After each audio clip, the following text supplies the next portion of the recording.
Xin chào các bạn. Hen khẹt ở gà là hội chứng thường gặp trong quá trình nuôi gà đối với các nông hộ và các trang trại chăn nuôi gà. Hội chứng này thường gặp ở gà trong mọi lứa tuổi và gây nên những thiệt hại rất lớn cho người chăn nuôi. Trong video lần này, Dr. Vet sẽ giới thiệu tới các bạn bí kíp kiểm soát hen khẹt trên gà trong giai đoạn giao mùa, thay đổi thời tiết. Đầu tiên, hãy cùng tìm hiểu vì sao khi thời tiết chuyển lạnh, gà lại dễ bị hen khẹt. Khi thời tiết chuyển mùa, đặc biệt là sang mùa lạnh, tình trạng gà bị bệnh hô hấp, khó thở trở nên phổ biến, gây ảnh hưởng lớn đến sức khỏe và năng suất chăn nuôi. Nguyên nhân chính đến từ các yếu tố sau: do thay đổi khí hậu đột ngột, nhiệt độ giảm mạnh, nhiệt độ chênh lệch lớn giữa ngày và đêm khiến gà dễ bị stress và suy giảm sức đề kháng.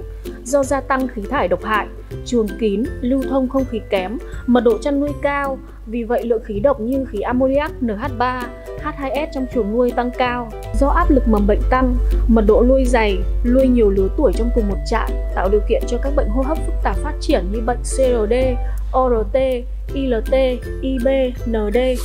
Vậy có những khó khăn nào trong việc kiểm soát xử lý hen khẹt trên gà? Thứ nhất, các bạn nhầm lẫn hen khẹt là bệnh hen trên gà.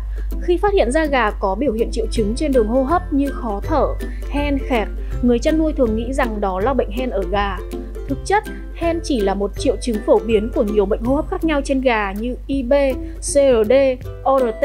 Do đó, nếu chỉ dựa vào những biểu hiện như khó thở, hen khẹt để chuẩn đoán bệnh thì dễ nhầm lẫn, dẫn đến đưa ra phác đồ điều trị sai, khiến việc điều trị không hiệu quả, kéo dài thời gian, tốn kém chi phí và nguy cơ kế phát nhiều bệnh khác. Thứ hai, không chú trọng vào việc quản lý tiểu khí hậu chuồng nuôi. Thực tế là khi gà bị bệnh hô hấp, các trang trại thường chú trọng vào việc sử dụng thuốc điều trị mà không chú trọng vào các yếu tố nguy cơ xung quanh trại. Không khí trong chuồng nuôi bị ô nhiễm, lưu thông không khí kém, tồn lưu mầm bệnh trong chuồng nuôi quá lớn khiến các bệnh hô hấp ngày càng trở nên nghiêm trọng, lây lan nhanh, điều trị không hiệu quả. Vì vậy, việc điều trị, xử lý bệnh cần thực hiện song song hai bước, đó là dùng thuốc điều trị để tiêu diệt mầm bệnh bên trong cơ thể vật nuôi và thực hiện các công tác phun thuốc sát trùng, nâng cao chất lượng không khí chuồng bằng cách tạo độ thông thoáng. Khó khăn thứ ba đó là sử dụng sai phác đồ điều trị bệnh. Các bệnh hô hấp thường sẽ có nhiều triệu chứng lâm sàng giống nhau như hen, khẹt, khó thở, nên thường chẩn đoán bệnh không chính xác, dễ nhầm lẫn các bệnh do virus và vi khuẩn. Từ đó dẫn đến việc sử dụng sai kháng sinh đặc trị cho mỗi bệnh, liệu trình điều trị không chính xác. Vì vậy, bên cạnh các triệu chứng lâm sàng bên ngoài, các bạn cần phải mổ khám để xác định được các bệnh tích đặc trưng của mỗi bệnh, kết hợp chẩn đoán phòng thí nghiệm. Từ đó có thể chẩn đoán chính xác được bệnh và đưa ra phác đồ điều trị hợp lý, giúp việc điều trị có hiệu quả cao. Về biện pháp kiểm soát hen khẹt hiệu quả, các bạn hãy ngăn chặn mầm bệnh ngay từ môi trường bên ngoài bằng 3 bước đơn giản mà hiệu quả dưới đây. Bước thứ nhất, vệ sinh sát trùng.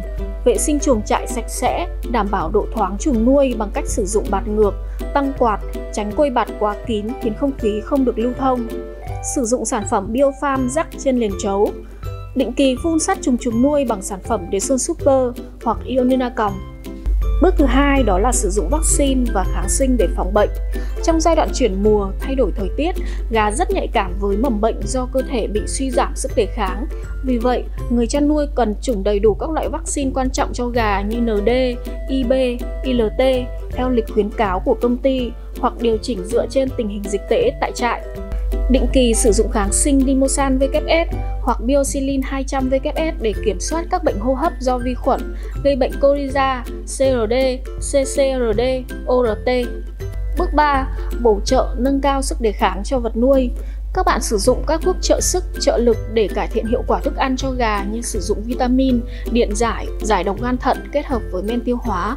Cụ thể, các bạn sử dụng sản phẩm Electromic VKS và VitaHer nhằm tăng lực, cung cấp điện giải và bổ sung các loại vitamin cho gà. Dùng Intertolic Orange hoặc Hebasol Orange để giải độc và tăng cường chức năng gan thận cho gà.